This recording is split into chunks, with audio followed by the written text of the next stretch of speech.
एकदम चुप। अगर जरा भी हिले तो खोपड़ी फोड़ दूंगा।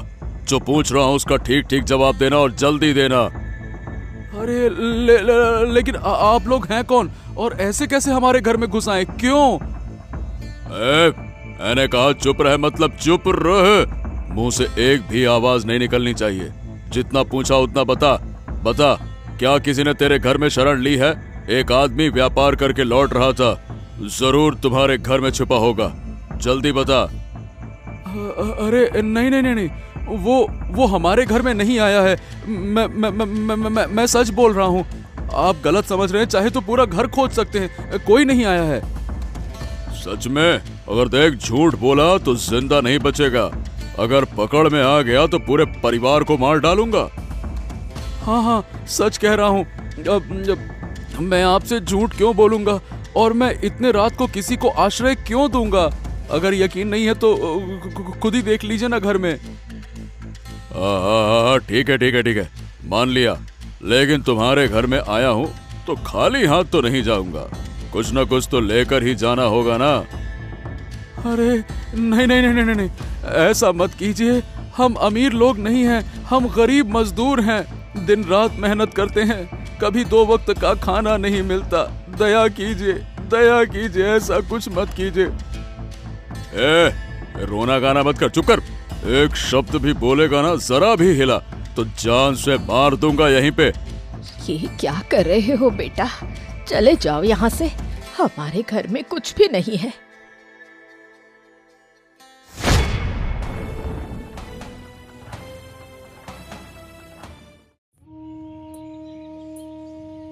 इस तरह बेवजह डाकू के हाथों कैलाश की माँ की मौत हो गई।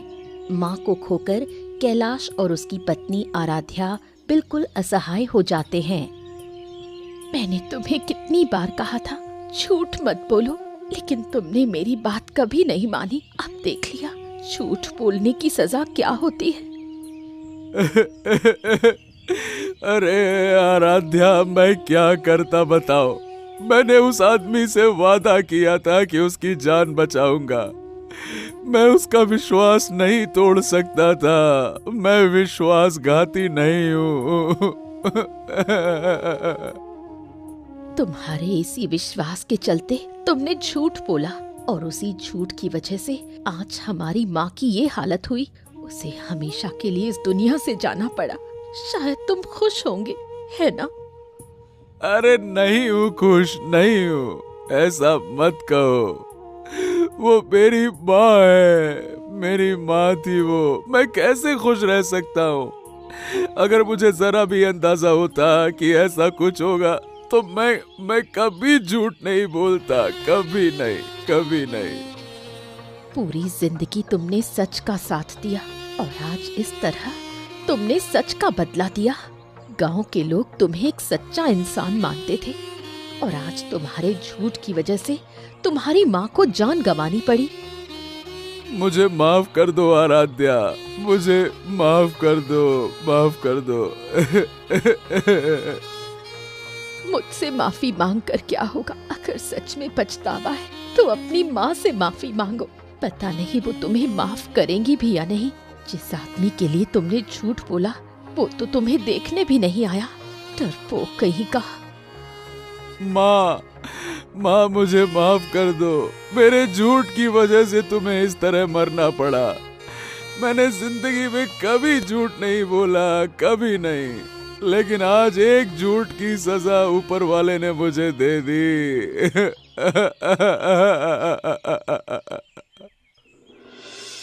धीरे धीरे कैलाश के बोले गए झूठ की बात पूरे गांव में फैल गई। लोग उसकी इस मूर्खता पर हंसी उड़ाने लगे। बताओ भैया, भला क्या मिला? सालों से खुद को सच्चा और ईमानदार बताता फिरता था और आज वही झूठा निकला। अरे उसके झूठ की वजह से उसकी माँ को जान देनी पड़ी। बताओ भला ऐसा कौन करता है? हाँ भैया, बात तो बिल्कुल सही है। हमें किसी नकाब की जरूरत नहीं है। जब सच बोलने की जरूरत होती है तब सच बोलते हैं, जब झूठ बोलने की जरूरत होती है तब झूठ बोलते हैं। बस सच की जगह झूठ और झूठ की जगह सच, ऐसा नकाब नहीं पहनते। वही तो, बात तो तेरी बिल्कुल सही है, लेकिन कैलाश ने जो किया वो बहुत बड़ी गलती थी। अरे भाई, गांव में उसकी इतनी इज्जत थी सिर्फ उसकी सच्चाई की वजह से, और अब देखो उसने क्या किया। मैंने तो सुना है कि उसने किसी व्यापारी को बचाने के लिए ऐसा किया। अब भैया, हो सकता है कि शायद उस व्यापारी ने उसे बहुत सारा धन देने का लालच किया हो और उसी लालच में उसने अपनी माँ को मरने दिया हो। ए भैया, लालच से बड़ा इस दुनिया में कोई नहीं है। एक बार लालच आया तो आदमी झूठ बोल दे, माँ को मरवा दे, कुछ भी करवा दे। और नहीं तो क्या। और फिर ये सब करके उसे क्या मिला? वो तो व्यापारी है, वो तो आखिरी वक्त में चोर की तरह भाग गया। कैलाश की माँ भी चली गई, पैसा भी गया और इज्जत भी खत्म। मिला क्या? अरे भाई, अब जिस हालत में वो है, लगता नहीं कि अब वो इस गांव में रह पाएगा। कोई उसे काम भी नहीं देगा। अब बेचारा अब क्या करेगा, कौन जाने।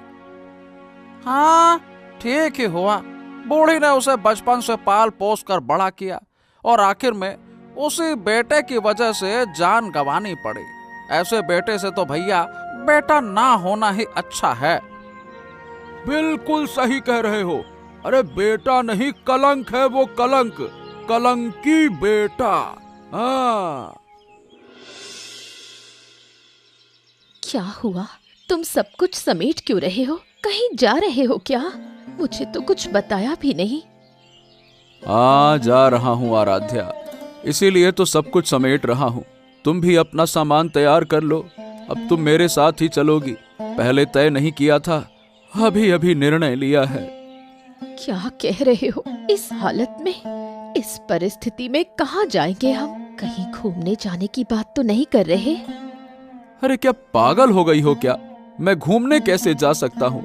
अभी 2 दिन पहले मेरी माँ की मृत्यु हुई है और मैं सैर सपाटे पर घूमने जाऊंगा? क्या बात करती हो तुम? तो कहाँ जाने की बात कर रहे हो? इस हालत में कहीं और जाने की तो कोई वजह नहीं है। कृपया साफ साफ बताओ। मैं और तुम, हम दोनों हमेशा हमेशा के लिए इस गांव को छोड़कर जा रहे हैं। अब हम कभी भी इस गांव में नहीं रहेंगे और कभी लौट कर भी नहीं आएंगे। समझ गई? सामान बांधो। लेकिन क्यों? यही तो तुम्हारा जन्म स्थान है, यही तुम्हारी माँ की आखिरी यादें हैं, फिर भी तुम इसे छोड़ना चाहते हो। ए आराध्या, अब मुझसे नहीं सहा जाता। जो हादसा हुआ उसमें मेरा कोई बड़ा दोष नहीं था, लेकिन गांव वाले मेरा मजाक बना रहे हैं। मेरी इज्जत मिट्टी में मिल गई। जिस दिन मेरी इज्जत लौटेगी, मैं उसी दिन गर्व से इस गांव में वापस आऊंगा, लेकिन अभी नहीं हो पा रहा, मुझसे नहीं हो पा रहा। मैं तुम्हारा दर्द समझती हूँ, लेकिन हम कहाँ जाएंगे? वहाँ जाकर कैसे रहेंगे? यहाँ तो कम से कम हमारा घर तो है। उसकी चिंता तुम मत करो, मैं हूं ना। जब तक मैं जिंदा हूं तुम्हें कोई तकलीफ नहीं होगी। बस मुझ पर भरोसा रखो और चलो। ठीक है, जहाँ तुम जाओगे मैं तुम्हारे साथ रहूंगी हमेशा। अरे भाई, आप इस घर के आसपास क्यों घूम रहे हैं? किसी को ढूंढ रहे हैं क्या? जी हाँ, मैं ढूंढ ही रहा था। यहाँ पर शायद कैलाश का परिवार रहता था। क्या आप बता सकते हैं कि वो लोग कहाँ गए? कैलाश के परिवार को ढूंढ रहे हैं आप? अरे इतने दिन कहाँ थे आप? और आप हैं कौन? मैंने आपको इस गांव में पहले कभी तो नहीं देखा। ओ, आपको देखकर लगता नहीं कि आप कैलाश के पुराने जानकार या रिश्तेदार हैं। देखिए, दरअसल हम पहले से जान पहचान वाले तो नहीं थे, लेकिन कुछ दिन पहले हमारी मुलाकात हुई थी।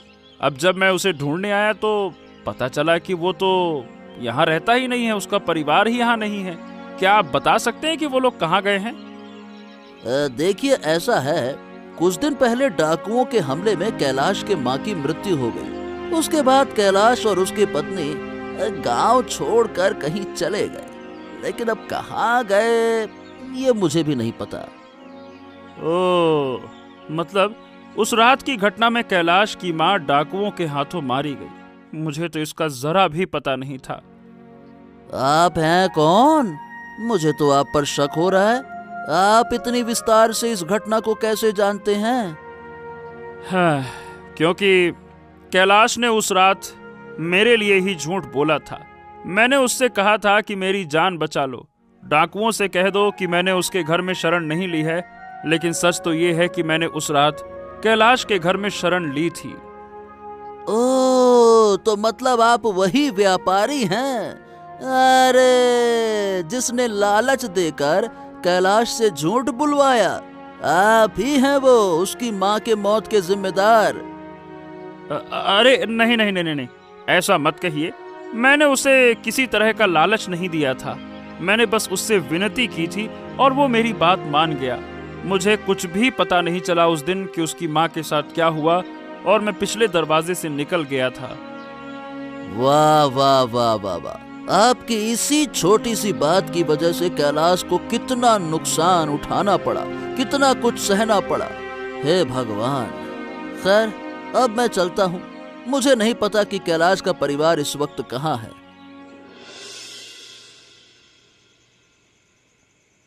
कैलाश और आराध्या अपने गांव को छोड़कर दूसरे गांव में आ बसे, पर वहां भी कैलाश को कोई काम नहीं मिला।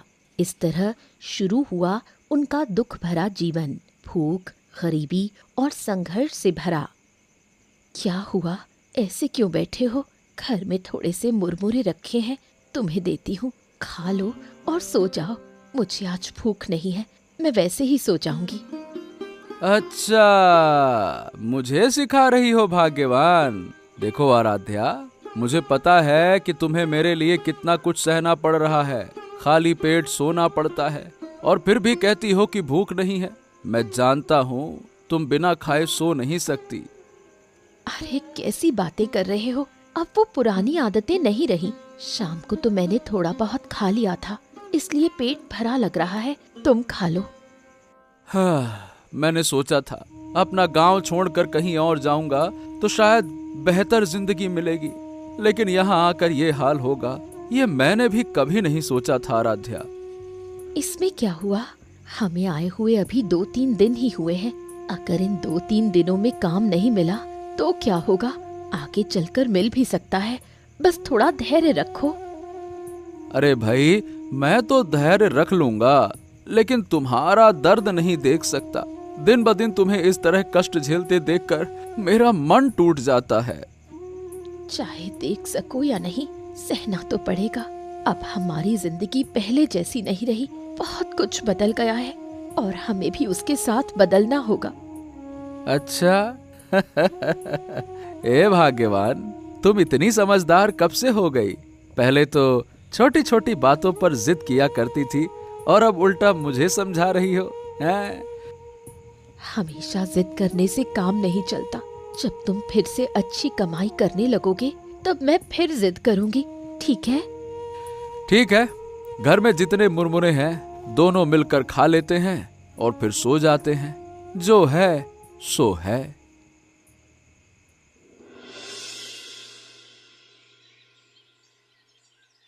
कैलाश भाई, एक बार मेरी बात तो सुनो। देखो, जो कुछ हुआ उसमें मेरा कोई दोष नहीं है। यकीन करो, मुझे नहीं पता था। सुनिए सुनिए भाई साहब, आपकी वजह से मैंने बहुत कुछ खो दिया है। मेरी पूरी जिंदगी बदल गई है। मैं आपसे हाथ जोड़कर निवेदन करता हूँ कि कृपया करके आप मेरे जीवन में फिर से आने की कोशिश मत कीजिए। आप बस कुछ घंटों के लिए आए थे और उसमें ये सब हो गया। अब मत आइए। कैलाश, मेरी बात सुनो। देखो, अगर मुझे पता होता कि डाकू ऐसा कुछ करेंगे तो मैं तुमसे कभी भी मदद नहीं मांगता। मैं नहीं चाहता था कि मेरी वजह से किसी और की जान चली जाए, और जो हुआ मैं उसको किसी भी तरह से बदल नहीं सकता। मैं बहुत अफसोस में हूँ। उसके लिए मुझे कोई अफसोस नहीं है। मैं आपको दोष नहीं दे रहा, लेकिन आप कैसे हमारे घर से बिना बताए इस तरह चोरों की तरह भाग गए, बताइए भला। मैंने अपनी माँ को खो दिया और गांव वालों ने आपकी वजह से मुझे लालची और झूठा कहा। मेरी इज्जत, मेरा सब कुछ चला गया आपकी वजह से। आप कैसे चले गए पीछे के दरवाजे से चोरों की तरह, बताइए। हाँ, मैं समझ रहा हूँ। मुझे माफ कर दो भाई। मेरे पास उस दिन बहुत कीमती सामान था। डाकुओं की नजर से बचने के लिए मैं बिना बताए पिछवाड़े के दरवाजे से चुपचाप भाग गया। लेकिन अगर मुझे अंदाजा होता कि ऐसा कुछ होगा तो शायद मैं जाता ही नहीं। मैं तुम्हारा साथ देता, वहीं रहता, फिर चाहे जो कुछ हो जाए। बस बस रहने दीजिए, इन सब बातों से अब कोई फायदा नहीं। माँ तो गई ना, जो होना था सो हो गया। देख ही रहे हो कि मैं अब कैसी जिंदगी जी रहा हूँ। देख रहा हूँ। तुमने मेरी वजह से झूठ बोला और बहुत कुछ खो दिया। उस झूठ की सजा नहीं, इनाम दूंगा मैं तुम्हें। तुम चिंता मत करो, बहुत जल्द तुम्हारी जिंदगी मैं बदल दूंगा। ये वादा है मेरा, याद रखना, ये मेरा वादा है।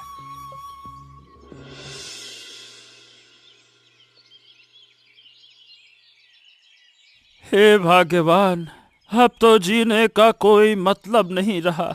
मैं बार बार एक आदमी से वादा करके भी उसे निभा नहीं पा रहा हूँ। ये ठीक नहीं है। अब मेरा जीना व्यर्थ है। मैं क्या करूँ मैं। तुम ऐसा क्यों कह रहे हो? ये सब तुम्हारे बस की बात नहीं है। पिछले 2-3 महीनों से तुम बीमार हो। हमने कितने वैद्य और डॉक्टरों को दिखाया, फिर भी तुम ठीक नहीं हो पा रहे। ये सब मेरे पाप का फल है। मेरी वजह से एक निर्दोष औरत की मौत हुई। मैं ये बात सह नहीं पा रहा। शायद उसी पाप की सजा मुझे आज मिल रही है। वही। छी छी, ऐसा क्यों कह रहे हो? वहाँ तुमने कोई पाप नहीं किया। जो पाप किया वो उन डाकुओं ने किया। इसमें तुम्हारा कोई दोष नहीं है। हाँ, मान लिया। लेकिन कुछ महीने पहले मैंने कैलाश से कहा था कि उसकी मैं जिंदगी बदल दूंगा। पर अब क्या हुआ? शायद कैलाश फिर से मुझसे नाराज होगा। सोचता होगा कि मैं एक धोखेबाज आदमी हूँ। यही सोचता होगा। पहले तुम ठीक हो जाओ, फिर हम दोनों जाकर कैलाश और उसकी पत्नी को जरूर पुरस्कृत करेंगे। हम वैसे लोग नहीं हैं जो वादा तोड़ दे, है ना? मैंने भी यही सोचा था राधा, लेकिन मैं तो अच्छा हो ही नहीं रहा।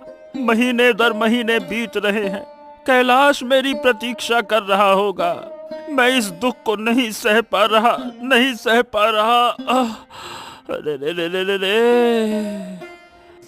अगर तुम ऐसे दुख जताते रहोगे तो और बीमार पड़ जाओगे। दुख छोड़ो और जल्दी ठीक हो जाओ, तभी तो तुम कैलाश से मिल पाओगे। बस वही हो जाए। मैं ऊपर वाले से दुआ करता हूँ, वही हो जाए।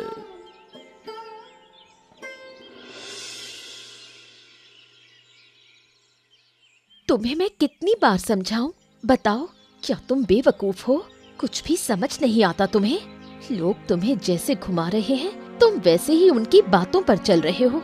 ये कोई बात हुई? मुझे तो कुछ समझ नहीं आता। अरे आराध्या, मुझसे झगड़ने से क्या फायदा? बताओ भला, क्या मैंने ये सब कुछ जानबूझकर किया? व्यापारी खुद मेरे पास आया, मुझसे वादा किया कि वो हमारी जिंदगी बदल देगा। अब मैं क्या कहूँ इसमें? और तुम फौरन लालच में आ गए। अब देख लिया ना नतीजा। ना वो व्यापारी दिखता है, ना वो सुधरी हुई जिंदगी दिख रही है।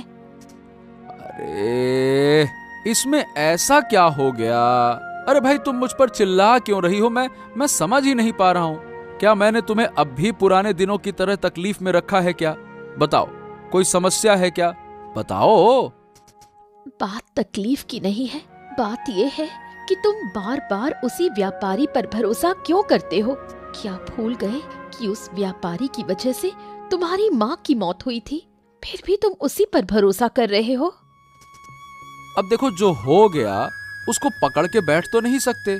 जो हो गया उसे भूल जाओ। शायद मेरी ही गलती थी।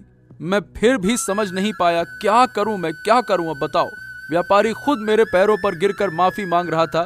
क्या मैं उसे माफ ना करता? इतनी भलाई दिखाने की जरूरत नहीं है। मैंने तो पहले ही कहा था, झूठ मत बोलो, सच्चाई के रास्ते पर चलो। लेकिन तुम्हारी यही भलाई देखकर देखो हमारी जिंदगी कैसी हो गई। ठीक है, अब मैं कभी किसी पर भरोसा नहीं करूंगा। अब से सिर्फ तुम्हारी बात मानूंगा, जो तुम कहोगी वही होगा। अब तो थोड़ा चुप रहो, मुझे राहत दो, चुप हो जाओ भाई।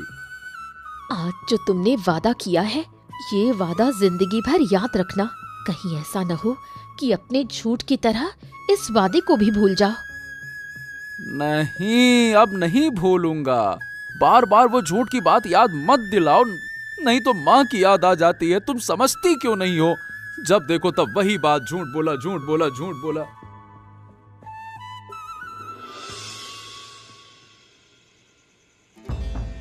अरे ये क्या कर रहे हो तुम लोग? कौन हो तुम लोग? ये ऐसा क्यों कर रहे हो? आराध्या, अरे छोड़ो मुझे। भाग्यवान, अरे कहाँ हो तुम? बाहर आओ। अरे देखो तो ये लोग कौन है? लगता है फिर से हमारे घर डाकू आ गए। छोड़ो छोड़ो। हाय दैया, फिर से ये डाकू कहाँ से आ गए? लगता है ये डाकू हमारा पीछा नहीं छोड़ेंगे। हमारी जिंदगी नर्क बना दी है इन्होंने। अरे कुछ करो, मैं तो इससे निपट नहीं पा रहा। ये मेरी आंखों पर पट्टी बांध रहे हैं। अरे छोड़ो मुझे।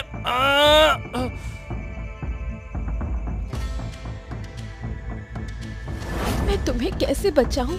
इन्होंने तो मेरी आंखों पर पट्टी बांध दी।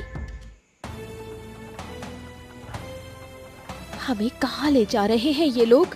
क्या हमें अगवा किया जा रहा है? कोई है क्या? बचाओ बचाओ। देखो, तुम लोग मेरी पत्नी को छोड़ दो। जहाँ ले जाना है मुझे ले जाओ, मैं खुद तुम्हारे साथ चलूंगा। बस मेरी पत्नी को कुछ मत करना। मैंने अपनी माँ को खो दिया, अब अपनी पत्नी को नहीं खो सकता। मेरी बात मानो, छोड़ दो उसे। ये क्या कर रहे हो तुम? वो मुझे कहाँ ले जाएंगे? मैं तुम्हें कहीं जाने नहीं दूंगी। सुनिए, जहाँ मेरे पति को ले जाएंगे वहाँ मुझे भी ले जाइए। अगर जरूरत पड़े तो हम दोनों को साथ में मार डालिए। ऐसी अनिश्चित जिंदगी अब हम नहीं चाहते। मैं तो ऐसा बदनसीब इंसान हूँ जो ना अपनी माँ को बचा सका, ना अपनी पत्नी को। मेरे जैसे आदमी का जीना ही बेकार है। चलो, कहाँ ले चलते हो मुझे? बांध कर, उठा कर, जैसे भी हो ले चलो। क्या तुमने वहाँ की खबर ली? सब कुछ ठीक ठाक है ना? देखो, अगर सब कुछ सही से नहीं हुआ तो इस आयोजन का कोई मतलब नहीं। फिर गांव वालों के सामने हमारी ही बेइज्जती होगी। अरे नहीं भाई, नहीं। क्या मैं आधा अधूरा काम करूं? मैं इन चीजों में बहुत निपुण हूँ राधा। मैंने सारी जांच परख अपनी आंखों से करके ही आयोजन तय किया है। हाँ। अच्छा, अब तो मैं कुछ हद तक निश्चिंत हो गई। अगर हमारा आयोजन सफल नहीं हुआ तो फिर देखना, तुम्हें मानसिक शांति नहीं मिल सकेगी। ओहो, अरे भाई तुम बस देखती जाओ, फिर क्या क्या होगा। मैंने सबको सब कुछ बता दिया। सब लोग योजना के मुताबिक आगे बढ़ रहे हैं। आखिरी वक्त तक किसी को पता नहीं चलेगा कि क्या होने वाला है। ठीक है, मैं तुम पर भरोसा कर रही हूँ। देखना, ये आयोजन 100% सही होना चाहिए। गांव वाले खुश हों, ये मेरी आशा है। सुनो गांव वालों, ये वही 2 लोग हैं जिनके बारे में मैंने तुम्हें इन दिनों बताया था। मैं इन्हें विशेष रूप से पुरस्कृत करना चाहता हूँ। आराध्या, ये आवाज तो मुझे बहुत जानी पहचानी सी लग रही है। मैं जानता हूँ ये किसकी आवाज है। ये हाँ, ये तो निश्चित ही उस व्यापारी की आवाज है। क्या कह रहे हो तुम? तो क्या इसने हमें अगवा करवाया था? ये बात उसके मन में थी। मैंने तुमसे पहले ही कहा था कि ये आदमी बिल्कुल भला नहीं है। ओहो, तुम लोग बड़बड़ाओ मत। क्या तुम्हें मेरी आवाज पहचानने में दिक्कत हुई क्या? हाँ भाई हाँ, मैं वही व्यापारी हूँ जिसकी वजह से तुम्हें इतना कुछ सहना पड़ा, जिसकी वजह से तुम्हारी जिंदगी इस हालत में आ गई। शांति रखो थोड़ा। तो आप हमें इस तरह अगवा करके लाए हैं? हमने आपको क्या नुकसान किया था? हमने तो आपसे कुछ मांगा भी नहीं था। ओहो, देखो सच तो ये है कि तुमने मुझसे कुछ मांगा नहीं, पर मेरा तुम पर कर्ज है। मैं अपना वो कर्ज अदा करना चाहता हूँ।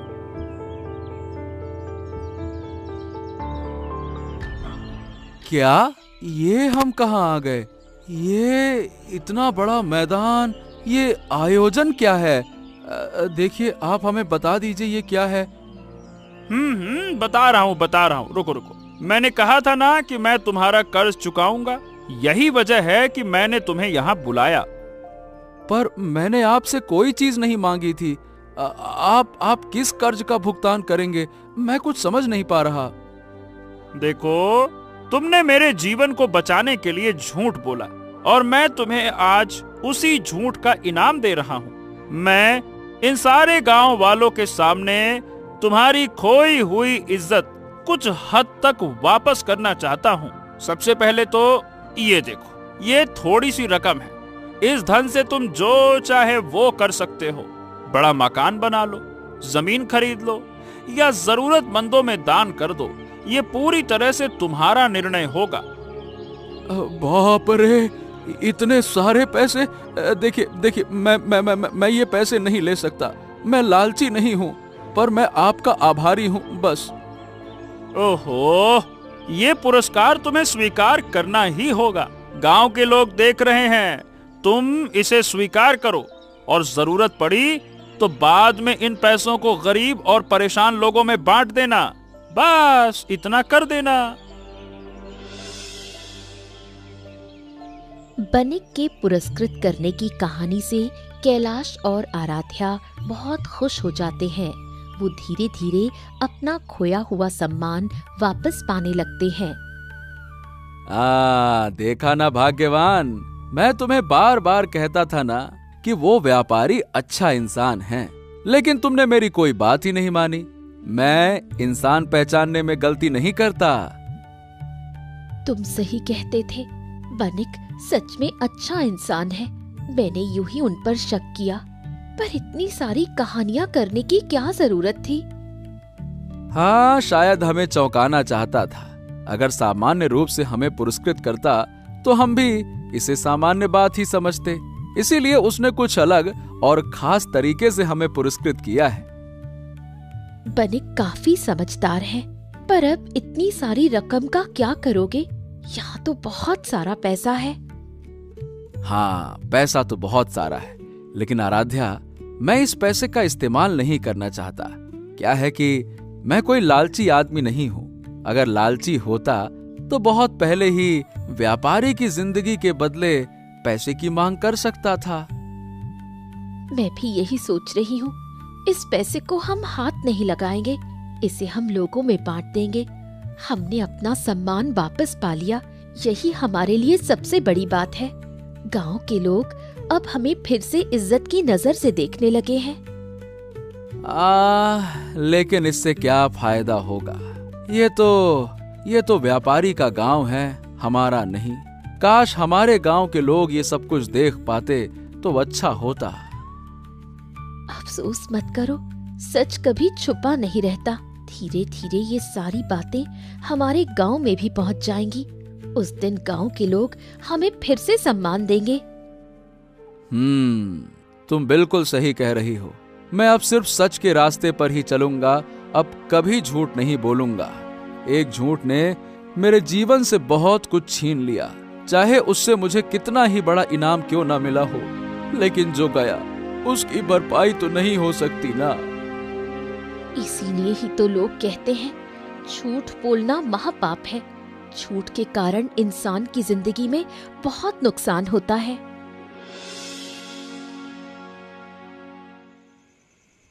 अरे दादा, आइए ना, आइए अंदर आइए। वहां क्यों खड़े हैं?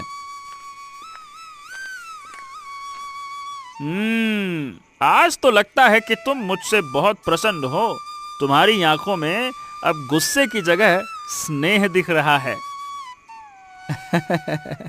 ऐसे बोलकर शर्मिंदा मत कीजिए। वैसे भी आपको इतना बड़ा इनाम देने की कोई जरूरत नहीं थी। आपने हमारा सम्मान वापस दिलाया, यही हमारे लिए बहुत है। ये पैसे ये लीजिए, ये हम नहीं ले सकते, आप इसे किसी जरूरतमंद को दान कर दीजिएगा। हैं? चलो एक काम करो, इन पैसों में से थोड़ा सा हिस्सा अपने व्यापार में लगाओ और बाकी अपने गांव जाकर दान कर दो। देखना गांव वाले तुम्हें फिर से सम्मान देने लगेंगे। ये बताइए, क्या सम्मान भी पैसे से खरीदा जा सकता है क्या? ओहो, बात वैसी नहीं है। देखो, तुम्हारे गांव में बहुत से लोग हैं जो असहाय हैं, 2 वक्त का खाना तक नहीं जुटा पाते। अगर तुम ये पैसे उन्हें दे दोगे तो उन्हें बहुत राहत मिलेगी, वो तुम्हें प्यार करेंगे और यही प्यार तो असली सम्मान है। ठीक है, ऐसा ही होगा। लेकिन अब मैं उस गांव में नहीं लौटना चाहता। जो पीछे छोड़ दिया सो छोड़ दिया। अब मैं किसी और गांव में रहना चाहता हूं। ये भी अच्छा है, इससे हमें भी थोड़ी सुविधा होगी। हाँ, मैं तुम्हारे लिए एक प्रस्ताव लेकर आया था। अगर तुम ये मना ना करो तो तुम मेरे साथ व्यापार में शामिल हो सकते हो। व्यापार? लेकिन क्या मैं ये कर पाऊंगा? क्यों नहीं कर पाओगे? जरूर करोगे। तुम बहुत समझदार इंसान हो और व्यापार में एक ईमानदार आदमी का होना बहुत जरूरी होता है। तुमसे ज्यादा सच्चा इंसान हमें और कोई नहीं मिलेगा। सुनो जी, अब मना मत करो। दादा ने हम पर इतना उपकार किया है, हमारा सम्मान हमें लौटाया है। उनके प्रस्ताव को ठुकराओ मत। ठीक है, अब अगर आप इतना जोर दे रहे हैं तो मैं इनकार नहीं करता। मुझे भी काम की जरूरत तो है ही। अगर मैं दादा के साथ व्यापार कर सकूं तो इससे अच्छा मेरे लिए क्या ही होगा। हाँ। सभी बाधाओं और मुश्किलों को पार करके बनिक और कैलाश ने मिलकर एक नया व्यापार शुरू किया। दोनों को उसमें बहुत बड़ा मुनाफा हुआ। बनिक की बड़ी हवेली के पास ही कैलाश के लिए एक नई हवेली बन गई। फिर सबने पुरानी बातें भूलकर एक दूसरे का सहारा बनकर सुख और शांति से जीवन बिताना शुरू कर दिया। हाँ, अब तो सोचकर भी हैरानी होती है कि एक झूठ का इनाम इतना बड़ा हो सकता है। एक झूठ ने मुझे कहां से कहां गिरा दिया था, लेकिन किसी के साथ विश्वासघात ना करने के कारण मुझे जिंदगी ने कितना बड़ा इनाम दिया। अरे, तुम अब भी वही बातें सोच रहे हो? अरे, वो सारी बातें अब पुरानी हो चुकी हैं। उन्हें छोड़ो और अब नए जीवन की शुरुआत के लिए तैयार हो जाओ। हाँ। नए जीवन के लिए तैयार हम हो सकते हैं, पर इसका मतलब ये नहीं कि पुराना जीवन भूल जाएंगे। हमारे पास अब सब कुछ है, लेकिन बीच में हमने अपनी माँ को खो दिया। आज अगर माँ जिंदा होती तो कितनी खुश होती। बिल्कुल सही कहा तुमने। कुछ खोने के बाद ही इंसान कुछ खास पा पाता है। और क्या कहूँ, ये सब बस एक हादसा था। खैर, अब इन बातों को यहीं छोड़ते हैं। हम अपनी आने वाली पीढ़ी